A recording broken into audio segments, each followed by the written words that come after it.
Okay, welcome back to another episode of Third and 23. I'm your host, Alex, here to recap week 11 of the college football season.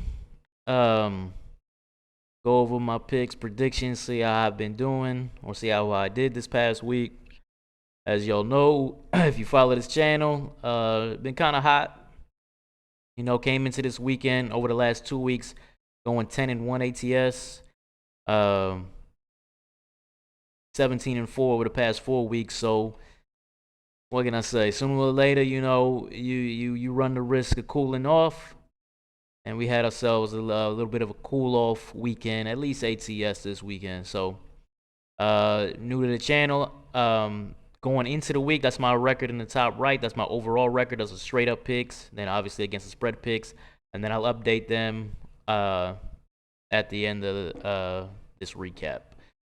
So anyways, and as I do, I'm only going to talk my ATS picks, and then I'll just touch on my straight-up picks. But starting off with Michigan-Penn State. Michigan-Penn State, this was a game where I was taking Michigan straight up, but I was taking Penn State with the 4.5. And this is one that I burned myself with, because I was going into the weekend taking Michigan and going to lay the 4.5, but then the news broke of Jim Harbaugh being banned from the sideline. I thought that was enough to sway things in the Penn State favor, not having your head coach on the sideline. But I thought Michigan was a better team. I thought J.J. McCarthy was a better quarterback than Drew Allard. I thought they had a better, just a significant advantage at quarterback. And that's not what happened. Michigan won this game 24-15. James Franklin, man, it's a bad look for you, man. You lost a game to an assistant coach for Michigan that's not even the head coach. And you guys have comparable talented teams. So not just to lose the game, but not even be able to cover the 4.5, that's not really a good look in my opinion.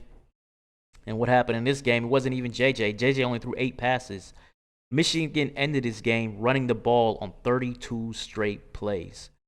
Blake Corum, who hadn't been Blake the Great this season, not like he was last year, Blake Corum went for 145 in this game, and he been a little bit, I would say, pedestrian lately. He went for 145 in this one. And that Penn State front seven, I mean, maybe I overrated them because they didn't look that great. And the secondary, that didn't really happen in this game, but in previous weeks had been beaten a few times where they weren't looking that strong. So maybe I overrated this Penn State defense. Not to say that they're bad, but they certainly aren't as strong as I thought. So that said, I get the ATS pick wrong there, though I did get the straight up pick right. So that's where we went there.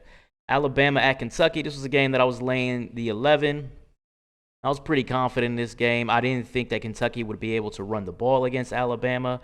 And that's Kentucky's strength because Devin Leary isn't really that strong of a quarterback. In this game, he went 17 for 31, 158.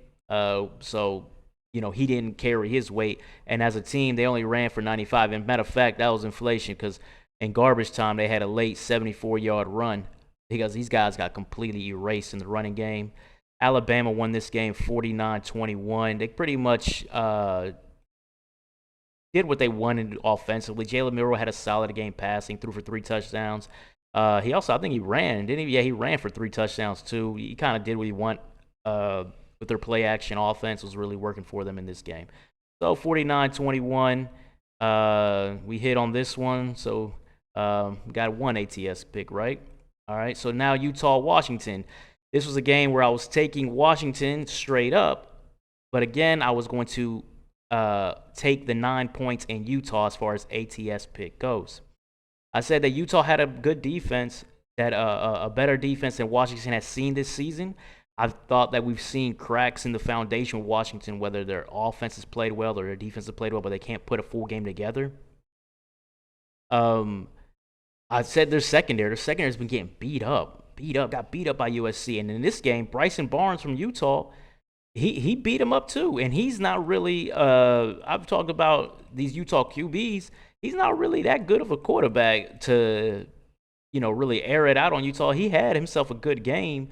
I'm going to pull it up here now. He had, 262 in this game. Now, 262, 2 touchdowns, 2 picks. Now, 1 pick was in desperation mode in the fourth. But, Washington's defense still struggling there.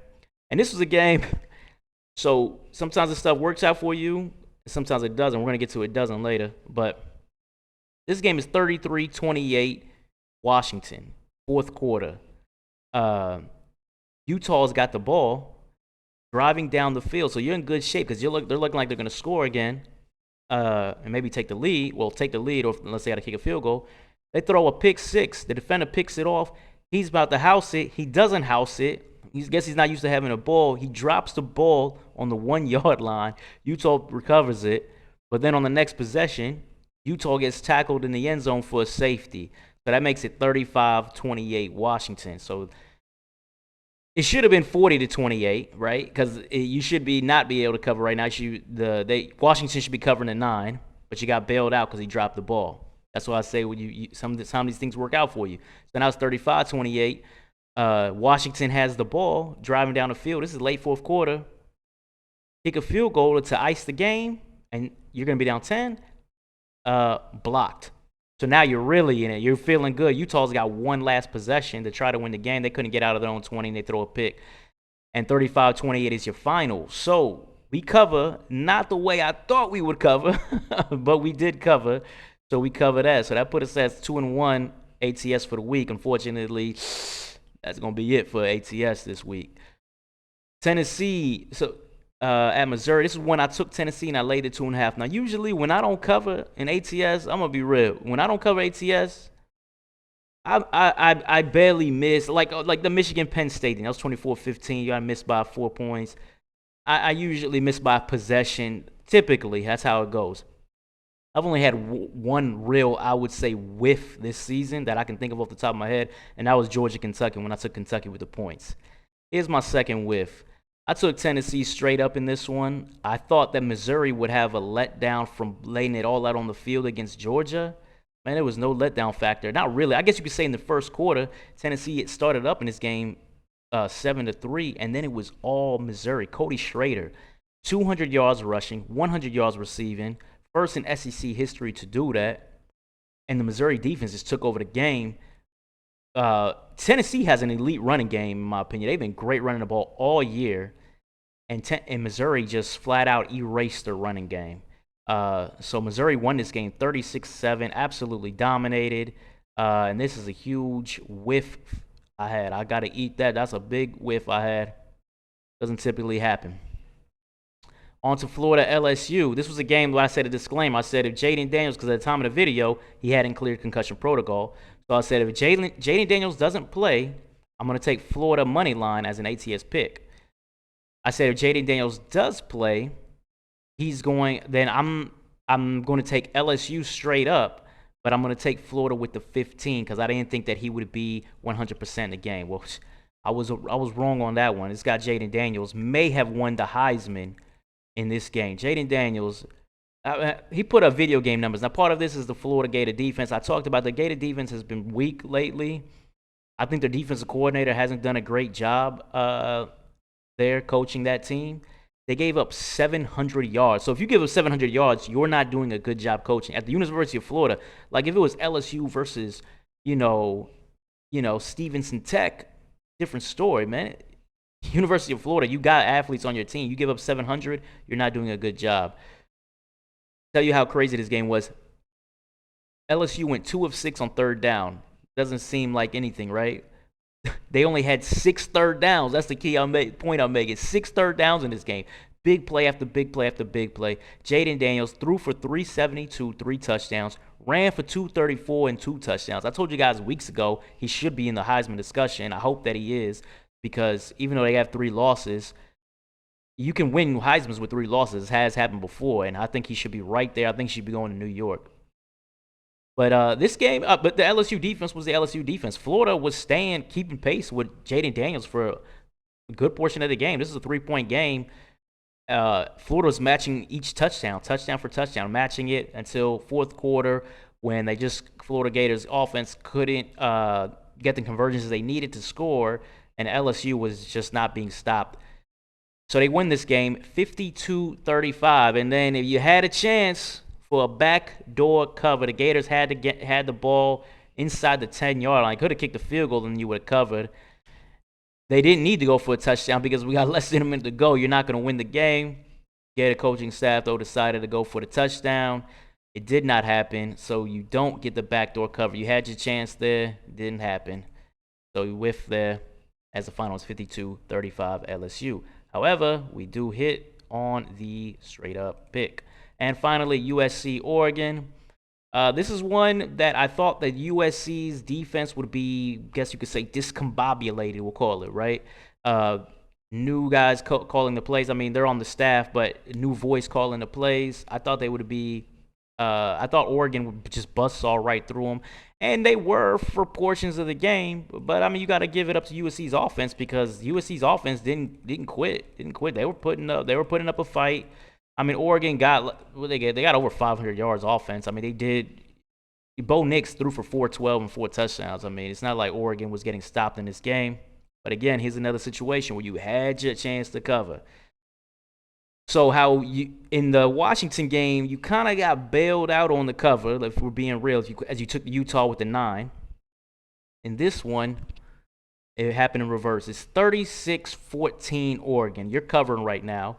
USC has, and this is in the fourth quarter, USC has a 4th and goal from like around the 10-yard line. If you get this stop, you're probably going to cover. Back shoulder fade, touchdown, front pylon, left front pylon, right? 36-21 now you got to push. Oregon goes downfield. They're milking clock as they go downfield. About 6 minutes left. They get stall out. They kick a 41-yard field goal. He pushes it. That puts you up 36, that puts you up 18 and you're covering.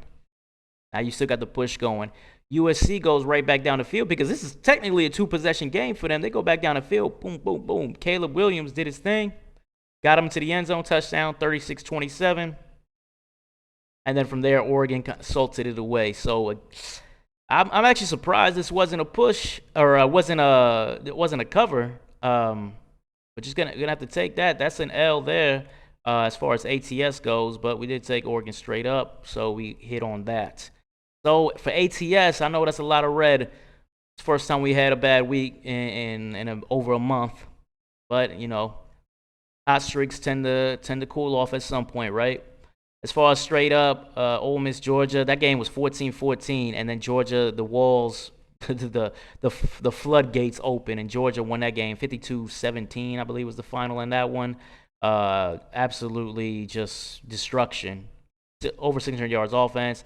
West Virginia OU, another destruction game. That game was never close. Final in that one's 59-20. It was 31-7 in the first half. Dylan Gabriel had over 400. Georgia Tech Clemson, another blowout. A lot of blowouts this weekend in the big games. Clemson won that game 42-21. They ran all up and down all over Georgia Tech. And the defense picked off 4 passes, including had a pick 6 in that game. And then finally, Miami, Florida State. This was a close one. 27-20, Florida State won. Miami had to start a backup quarterback, a true freshman. I told you guys on the channel that they may be going to a backup. They did. Florida State has been their MO this year. They get to go against another backup quarterback. They've pretty much gone against backup quarterbacks in over half their games this season, something like that.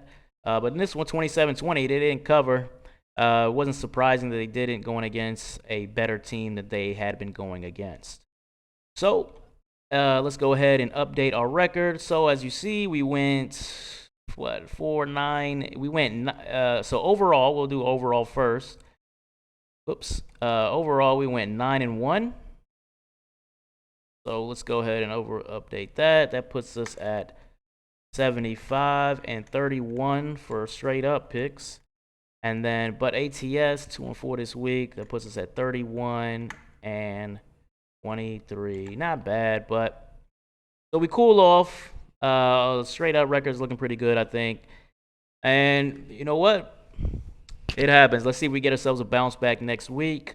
Tune in on Friday as I go over my picks and predictions for this coming weekend's games.